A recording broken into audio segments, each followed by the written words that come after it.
Tak ste ma do toho dokopali a už ďalší človek mi písal, že v akom stave sú moje akvária. Takže toto je malé akvárium. Tam sa toho zmenilo, ale tak čo ja viem, nejaké tie rastliny, ale to sa stále striha, presádza a tak ďalej. Lotus a samozrejme gubiny. Inakšie gubky už sú nie to, alebo paviočka už sú nie to, čo dakedy boli. Sú to proste bastardy, ktoré... No, proste už to není ono. Technika sa tam mi nezmenila. Klasika, teplomerík. Klasika Funko filter, zariasený. Jediné, čo som zmenil, tak to je časovač. Hej, automatický. Nie mechanický, ale digitálny, alebo ja neviem, ako sa tomu nadáva.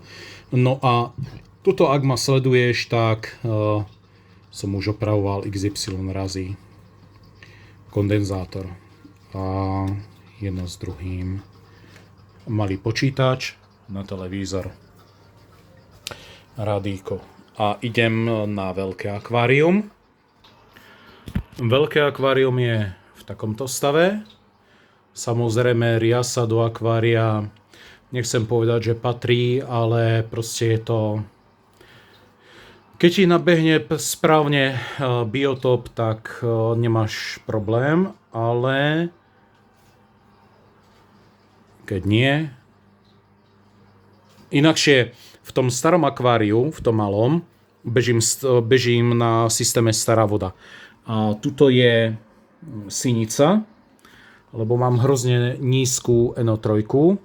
Potrebujem kúpiť KNO3. No a tým pádom by sa to malo troška upraviť. No, mám nový filter. Tak sa môžeš pozrieť.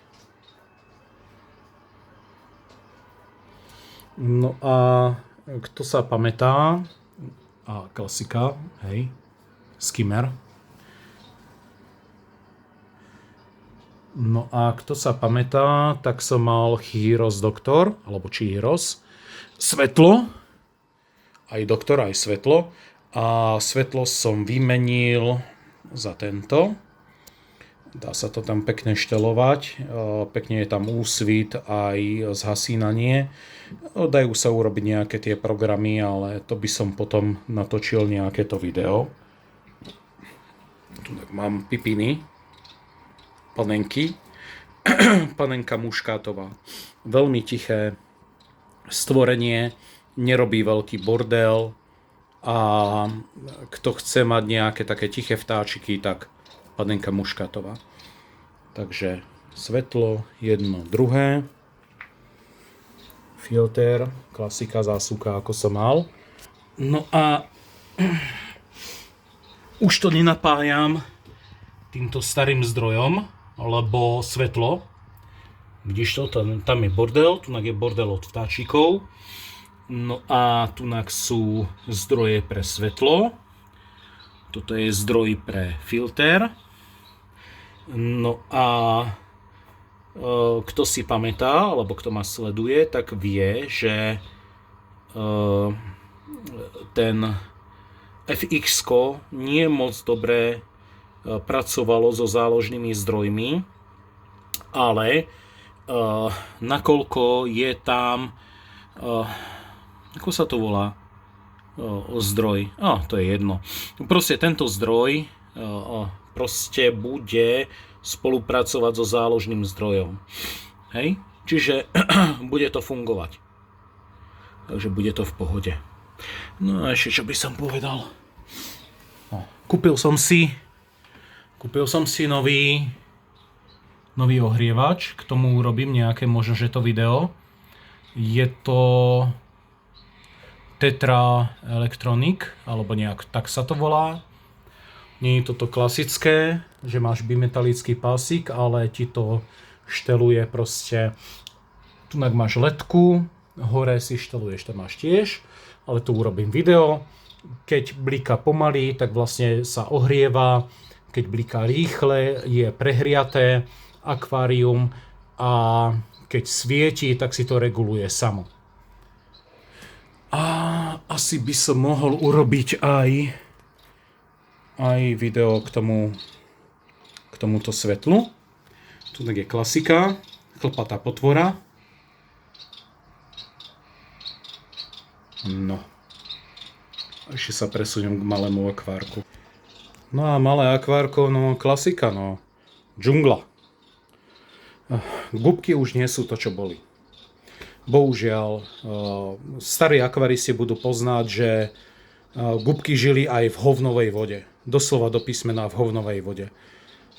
Ale bohužiaľ sú to prešľachtené ryby, ktoré... No, škoda reči. A o tejto zásuvke, zásuvke, alebo takto, elektronickej, takto by som tiež mohol urobiť video. Lebo tam si môžeš naprogramovať zažnutie, vypnutie na druhej.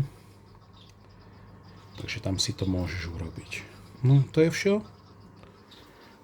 Tak to sú moje akvária. Konečne, po dlhej dobe. Takto z diaľky malé a z diaľky dám aj veľké. No, a tu máš veľké akvárko. Treba to strihať, treba sa o to starať.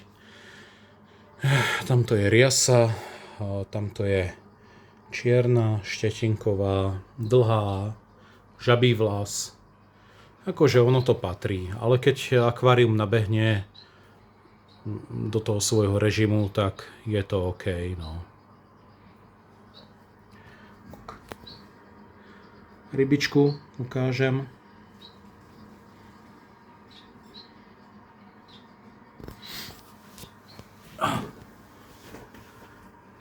Fešandy.